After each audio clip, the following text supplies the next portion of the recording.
Fala, meu povo, segundou aqui com vocês, 10 jogos de invencibilidade. O Bahia venceu ontem a equipe do Maranhão, mas o vídeo de hoje não tem nada a ver com o jogo de ontem. Afinal, o Bahia tendo uma sequência muito importante agora da temporada, são muitas decisões e a gente vai falar sobre reforços, sobre novidades em relação a isso. A gente teve algumas definições acontecendo nessa segunda-feira, inclusive sobre o caso Gabigol, se é que existiu em algum momento alguma negociação entre ele e Bahia. O Gabigol foi julgado lá no Rio de Janeiro, né, por conta de uma suspeita de tentar dificultar o exame antidoping. A gente vai falar sobre isso e sobre ele aqui no Bahia também, sobre o acerto, o possível acerto do Joaquim, além, claro, da entrevista que o Cadu Santoro, o diretor de futebol do Bahia, deu ao Futebol SA, um programa do Grupo Metrópole, né, liderado pelo Cássio Cardoso, e falou um pouco mais sobre o projeto do Bahia, o projeto de futebol e tudo mais. A gente vai discutir e analisar alguns pontos importantes que o Cadu trouxe e também revelou nessa entrevista, tá? Meu nome é José Vitor, para quem não me conhece, eu sou produtor de conteúdo aqui do Meu Bahia. Sejam muito bem-vindos a esse vídeo, já deixa teu like aqui para ajudar o canal e, consequentemente, o nome do Esporte Clube Bahia. Se inscreve também, porque a gente está tentando chegar a 2.000 inscritos e faltam menos de 2.000, faltam menos de 300 pessoas, perdão, e cada apoio aqui, cada inscrição é muito importante, tá? Feito tudo isso, já vamos começar o vídeo pra gente não perder tempo. Meu povo, como eu falei pra vocês, vou começar pelo final, falando sobre o Cadu Santoro, e aí já entro no assunto Gabigol e Joaquim para reforços, né? Mas esse assunto do Cadu tem muito a ver com a relação do Gabigol, é por isso que eu vou começar o vídeo falando primeiro. Sobre o Cadu deu uma entrevista curta, né? Foi um pouco mais de uma hora ali de entrevista, não revelou pontos tão profundos assim como a gente gostaria de saber, como, por exemplo, a pergunta de todo torcedor: por que não se tem um lateral esquerdo aqui? Por que não contratou? Por que não contratou um zagueiro? Por que não contratou X e tal? Essas perguntas não foram respondidas, mas ele falou muito sobre o projeto do Bahia que está em desenvolvimento nesse momento, coisas que são invisíveis a olho nu, e só uma pessoa de lá de dentro, um profissional, por exemplo, dentro do Grupo City, como é o Cadu Santoro, pode falar pra gente ter ciência e pra gente ter noção do que realmente está sendo feito no Bahia. O Cadu falou algo que me chamou bastante atenção nessa entrevista, né, que praticamente agora vai ser o norte quando a gente for falar de contratações dentro do Bahia. Quando ele chega no ano zero do projeto em 2023, né, do projeto do Grupo City, ele fez muitas contratações, né, foram mais de 20, praticamente um elenco inteiro formado, praticamente não, foi um elenco inteiro montado em contratações. O Bahia gastou cerca de 100 milhões de reais, algo assim, já é um valor muito alto para a história do clube, pelo que a gente estava acostumado nos últimos anos, e que a tendência e que a busca do Bahia nesse momento, ou foi naquela temporada e vai ser nos próximos anos, é sempre por contratos longos com os jogadores. Se vocês observarem, o tempo de contrato que o Bahia tem dentro do elenco atual, por exemplo, em 2024, sempre são de 3 anos, 4 anos, contratos até 27, até 28. Cara, eu não lembro se tem algum com 29, mas, por exemplo, o Tassiano acabou de renovar até 2027, o Cauli, se eu não me engano, é até 2028 ou 27 também, algo próximo a isso. Ou seja, você tem jogadores que contratos muito longos para você para você ir formando uma espinha dorsal dentro do elenco, por exemplo, e mantendo sempre os mesmos jogadores, ou ir mantendo a base, para que quando você precise reforçar, seja apenas reforços pontuais. E aí que entra algo bastante interessante. Por exemplo, o Bahia gastou quase 100 milhões de reais em 2023, ou ultrapassou isso, em contratações. Para essa temporada, ou para as próximas temporadas, o investimento vai seguir sendo alto. O Bahia vai continuar investindo 100, 200, algo próximo a isso, sempre em contratações. Mas quando você faz isso em menos jogadores, quando você precisa praticamente não reformular o elenco de um ano para o outro, você sobra muito mais dinheiro, né, para você gastar em jogadores com muito mais qualidade. Então, a tendência é que nos próximos anos os reforços sejam cada vez mais pontuais, daquilo que o time precisa, das necessidades, dos pontos fracos, mas sempre chegando jogadores com bastante, assim, com alta qualidade, que muitas das vezes, por conta do investimento ser muito alto também, o clube, mesmo com o Grupo City, não ter condições, e que nesse momento vai passar a ter. Porque se você faz uma base, se você monta todo um projeto e nos próximos anos você vai se reforçando aquilo apenas com o necessário, como o próprio Manchester City faz, por exemplo, na Europa, em muitos clubes também,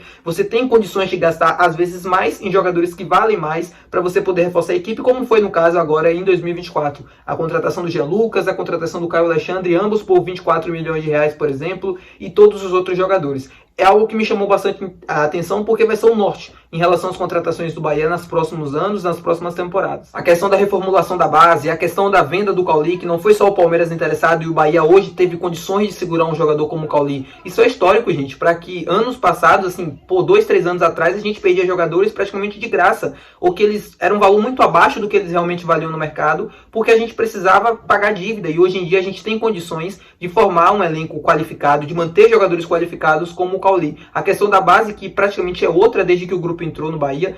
A base do Bahia era uma, hoje é outra totalmente diferente. Você vê o cuidado deles, e o Cadu falou sobre isso. Por exemplo, todos os atletas da base vão passar a ter aula de inglês em abril.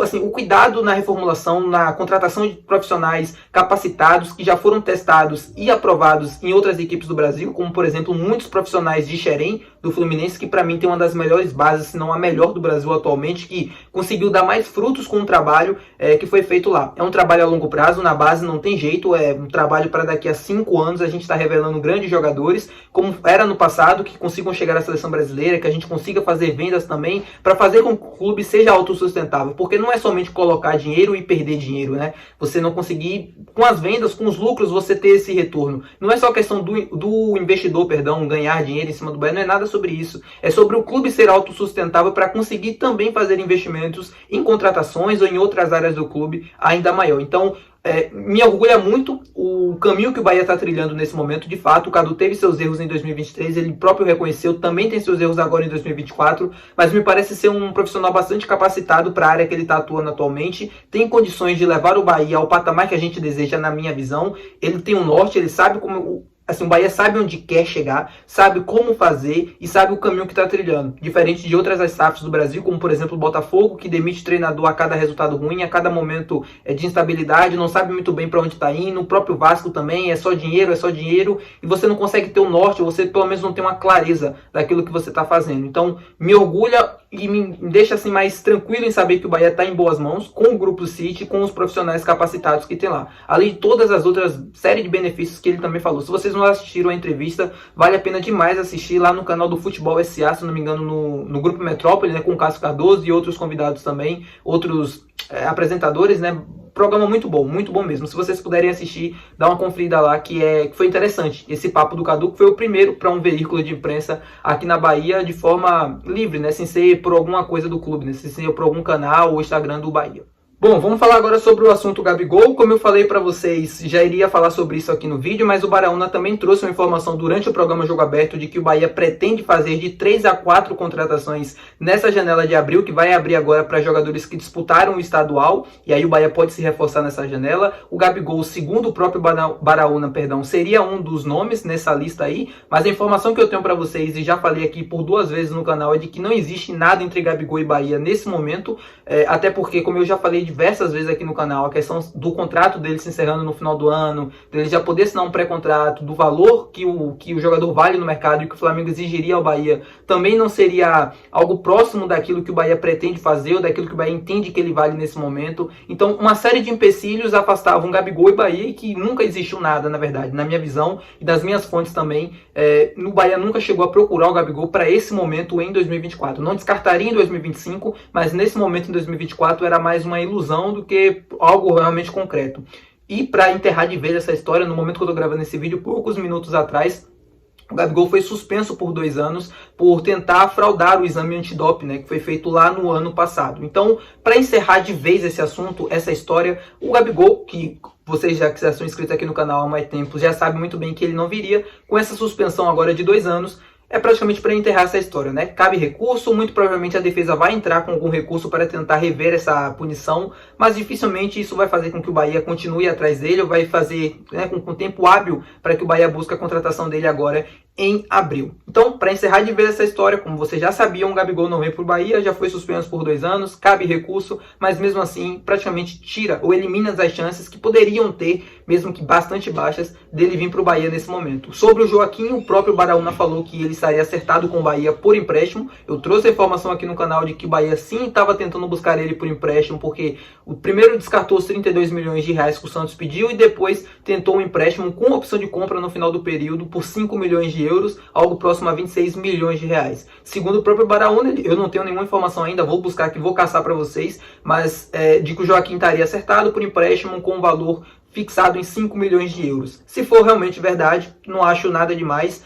O valor, assim, eu vi muita gente falando que é bastante alto, mas não, acho que 26 milhões é muito mais próximo do que ele vale do que 32 milhões, por exemplo. O próprio Santos comprou, se eu não me engano, por 16 milhões de reais de Joaquim.